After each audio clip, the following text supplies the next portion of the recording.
Hi, this is Kelsey Fukowski for AP Gov Review.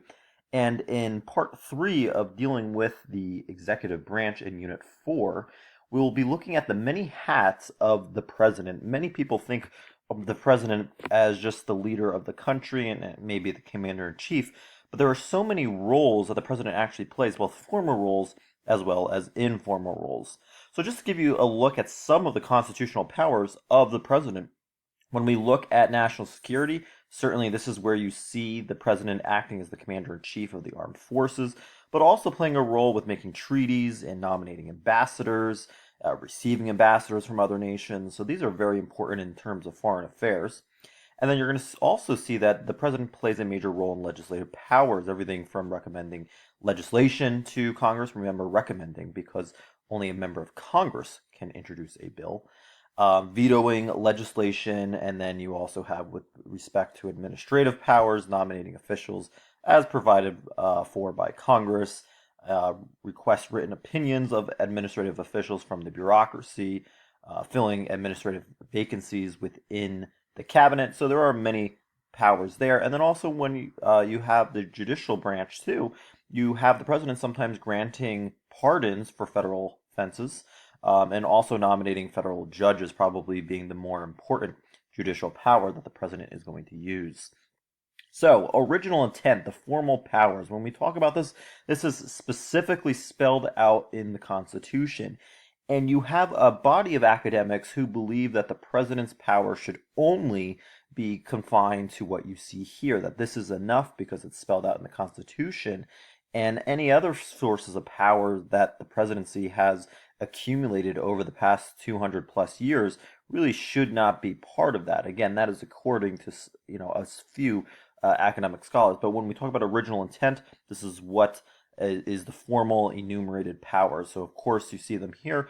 Everything from being the executive with limited power. Remember, they did not want a monarch. The founding fathers tried to really prevent that. Enforcing the laws of Congress, handling foreign policy, as we looked at the last slide. Acting as the chief executive and head of state. Certainly that is something that a president is charged with doing. Broadly defined constitutional powers for flexibility. This right here has significantly resulted in an expansion of power, especially in the turn of the 20th century. Commander-in-chief of the armed forces, granting pardons and reprieves, and of course reporting on the State of the Union, which you see every January, typically on the major television networks. But the expansion of power has certainly been a phenomenon over at least the last 100 years, and this is where the president is developing new roles. So during the 1950s and 1960s, people were actually all for a powerful president. You also have to keep in mind what was happening at that point. And of course, you had the Cold War, so they thought having a strong president was very important. Yet you see by the turn of the 1970s, presidential power is being checked and distrusted by the public. Remember, the Vietnam era and Watergate era really is a turning point, especially in AP Gov, where you see the distrust in the government begin to come to fruition. Now, with respect to expansion of power, really presidents have taken on new roles and they've set precedents, right? Past examples for future presidents. Perhaps the most famous precedent would be Washington's 2 terms prior to the 22nd Amendment, which formally establishes that you cannot run for more than 2 terms. You also have Jefferson being the leader of the political party. Remember that, Washington was not a fan of political parties, but you see Jefferson really embracing this role as the leader of the political party. And then with Jackson sort of trying to be representative of the people, and I put that in quotations if you're familiar with some of this history, in mass democracy. And then Lincoln, of course, mobilizing country for war. Remember, he's also important for suspending habeas corpus.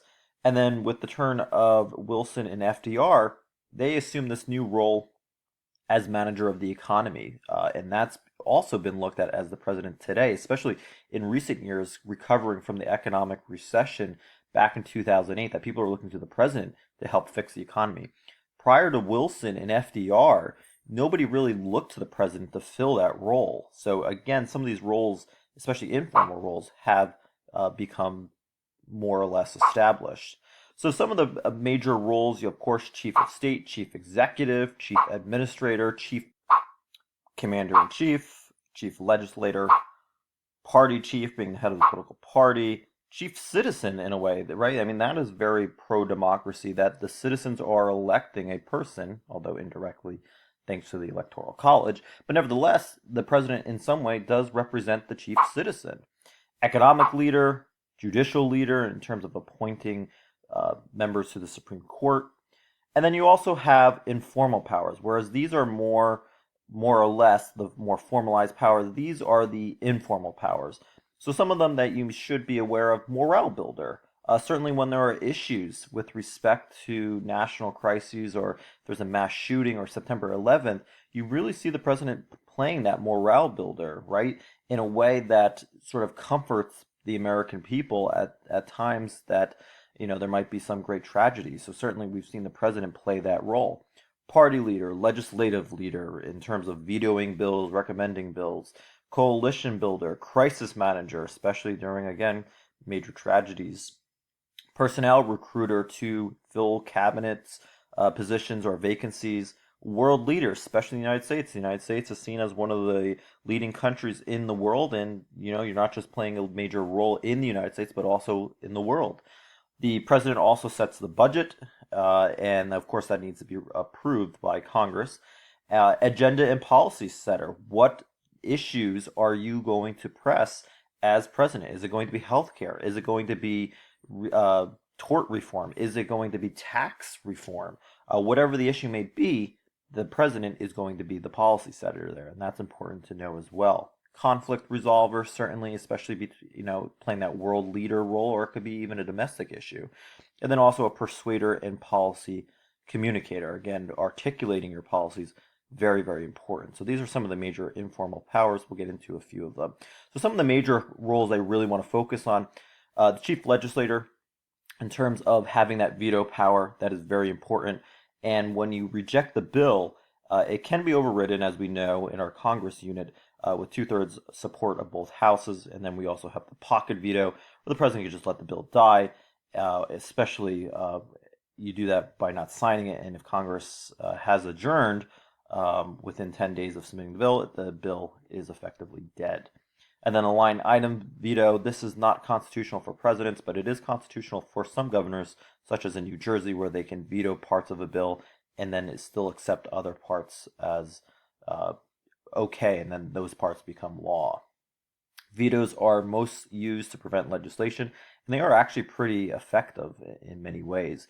Now, as the chief legislator, you can certainly bargain with members of Congress. You can look for concessions for votes. This occurs infrequently, but really the best time to get one's agenda done is during the honeymoon phase. That is typically at the beginning of one's term, where you're coming off a good election and you feel that you are really have your best chances of getting things passed. Now, presidents may set priorities to influence Congress's agenda. Really, the president is the nation's key agenda builder. The president raises the issues that he or she deems most important. And again, your skills must compete with other factors that may affect Congress. So again, you have a number of things playing into the legislative part of the president, even though at the end of the day, a president can only veto or sign a bill into law. In terms of pocket vetoes, you see a high number of them, really trailing off following Eisenhower. But certainly vetoes that are overridden, you don't see that many. In some cases, with Johnson and Kennedy, although their terms were not terribly long, 0. And then regular vetoes here, I mean, quite impressive. So most of the vetoes are going to be upheld. Very difficult to override a veto. Now, in terms of the cheerleader, looking at the president as the person who's at the head of the political party, making sure that there's unity in the party, that psychological bond. Presidents cannot always count on party support, especially on controversial issues. Again, you only have two political parties, so again, you're going to certainly have factions, but presidents tend to be looked at now as being the leader of the party. Now, the presidential appointments, certainly this is important, where you're going to be selecting people based on the president's ideological concerns, comfort level, also the fact that can that person get legitimacy for your policy. And again, as the chief administrator, you're going to be looking at a number of these factors that you see here. Now, with respect to being the judicial leader as Supreme Court appointments, certainly appointments have become increasingly bitter fights, especially over the past few decades, when you're looking more closely at judicial temperament and philosophy. So, some of the major issues, and we will get into this in the judicial unit, but just as a quick overview, major issues, of course, being abortion, especially for conservatives, affirmative action, separation of church and state, states' rights, and also the fact of judicial activism versus judicial restraint. But again, we'll get to those topics in another video.